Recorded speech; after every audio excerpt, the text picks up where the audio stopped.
Hello. और चलिए आज हम जापान की एक ऐसी अमेजिंग फिलॉसफी को समझते हैं जिसमें एक लंबी, खुशहाल और पर्पस से भरी जिंदगी का राज छिपा है। ये एक ऐसा आइडिया है जो हमारे ग्रोथ को देखने का नजरिया हमेशा के लिए बदल सकता है। एक सवाल है, क्या आप जानते हैं कि ये जापान के एक छोटे से गांव ओगिमी में लोग 100 साल से भी ज्यादा क्यों जीते हैं? और सिर्फ जीते नहीं हैं, बल्कि वो ज्यादा खुश, हेल्दी और एक पर्पस ड्रिवन लाइफ जीते हैं। तो इसका राज क्या हो सकता है? कोई जादुई पानी या कोई स्पेशल डाइट? नहीं, इसका राज एक सिंपल से शब्द में छिपा है और वो शब्द है इकिगाई। इकिगाई का मतलब है जीने की वजह। सिंपल, वो रीजन जो किसी को हर सुबह बेड से उठने की मोटिवेशन देता है। चलिए इस शब्द को थोड़ा ब्रेक डाउन करते हैं। ये 2 शब्दों से बना है। एक है इकी, जिसका मतलब है लाइफ यानी जिंदगी, और दूसरा है गाई, जिसका मतलब है वैल्यू या वर्थ।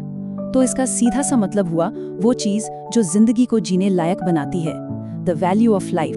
अब वापस चलते हैं ओकिनावा के उस गांव में जहां से ये कॉन्सेप्ट पूरी दुनिया में फेमस हुआ। सोच के देखिए, एक ऐसा गांव जहां कोई रिटायर ही नहीं होता।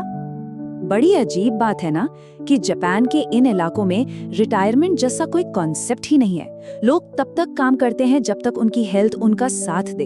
ऐसा क्यों? सिंपल सा रीजन है, उन्हें अपने काम में सच्ची खुशी मिलती है। उनका काम उनके लिए बोझ नहीं, बल्कि उनकी इकिगाई का हिस्सा है, उनके सुबह उठने की असली वजह। तो अब सबसे इम्पोर्टेंट सवाल, कोई अपनी इकिगाई कैसे ढूंढे? चलिए इसको समझते हैं। इसका जवाब हमें इकिगाई के 4 सर्कल्स के मॉडल से मिलता है।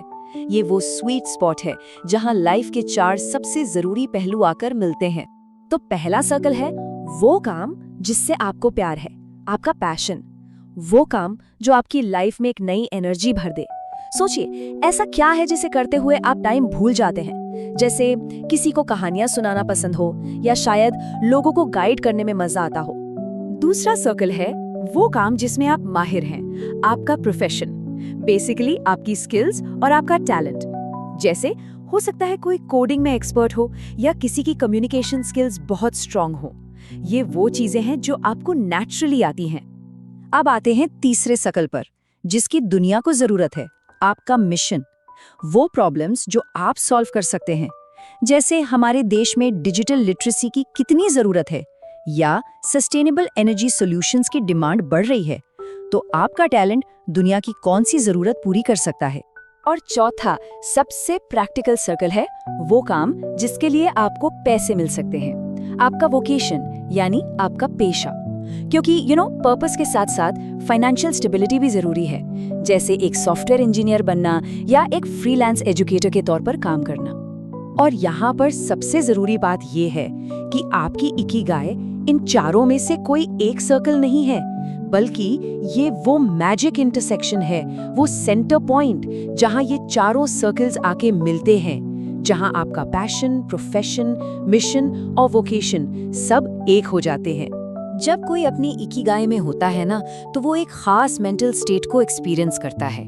इसे कहते हैं फ्लो स्टेट, और ये आई मस्ट से लाइफ का सबसे बड़ा ग्रोथ हैक है।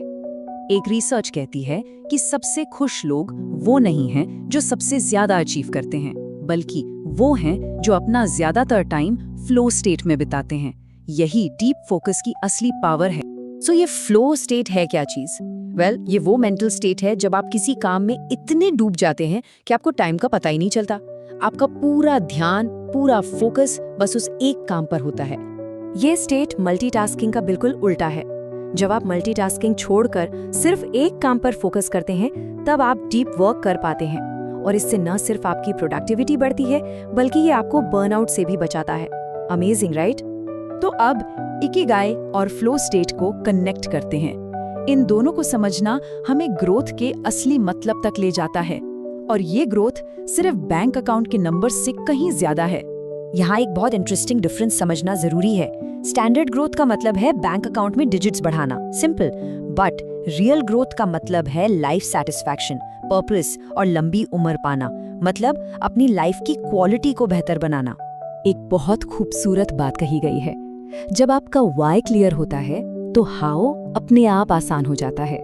आपकी इकिगाई ही आपका व्हाई है। और यही आपको लाइफ के चैलेंजेस से लड़ने की ताकत देती है।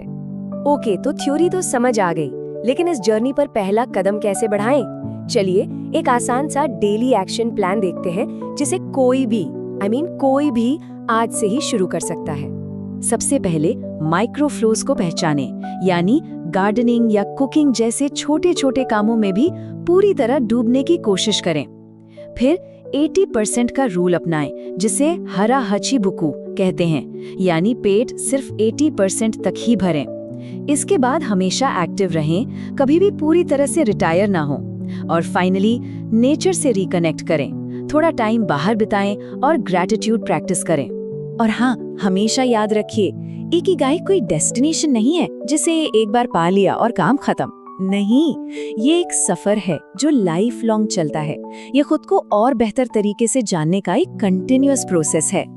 तो अब आखिरी सवाल ये नहीं है कि इकिगाई क्या है, बल्कि ये है कि इस सफर की शुरुआत कब होगी, पहला कदम कब उठाया जाएगा। इसका जवाब हम सबको अपने अंदर ही खोजना है।